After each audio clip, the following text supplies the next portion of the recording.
How do you write the perfect love letter? I was thinking about this today because yesterday I bought my wife flowers just because I love her, and you're supposed to buy flowers apparently for the people you love. And I won't even tell you where I got them because it was $60 and it was just like half a dozen lilies. They just grow in the dirt. I cannot imagine how they could cost that much. And the vase wasn't even that fancy either, so don't even say it was that. So I'm thinking about how I probably could have saved a lot of money and it would have been just as effective, if not more, if I had just written my wife a love letter. But you can't just write any kind of letter and call it a love letter. You can't just write nothing and end with, and I love you too, and then call it a love letter. A love letter has to have certain elements that make it a love letter, a good love letter.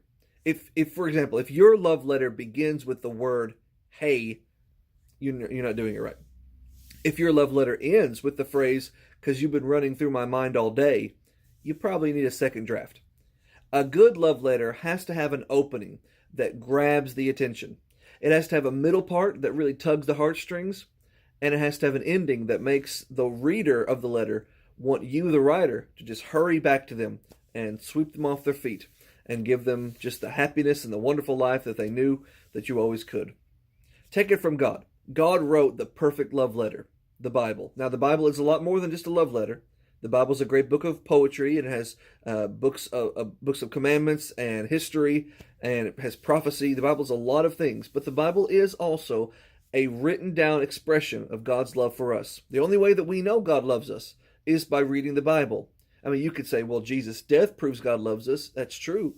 But how do you know Jesus died for you? Were you there? Did you see it? It was the other side of the world 2,000 years ago. You need the Bible to tell you these things. And the Bible expresses God's love for us. And the Bible, too, has an opening that grabs the attention.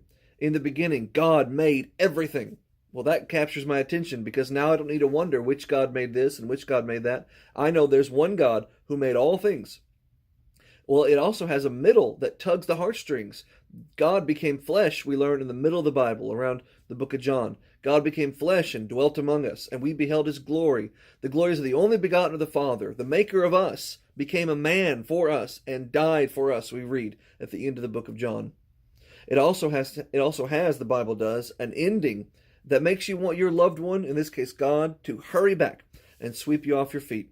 That's how Revelation closes, with Jesus saying, behold, I'm coming back for you, and I will see you suddenly. I will see you, my Bible says soon, but it doesn't mean like possibly tomorrow or next week soon. It means instantaneously. When he returns, it's going to be fast.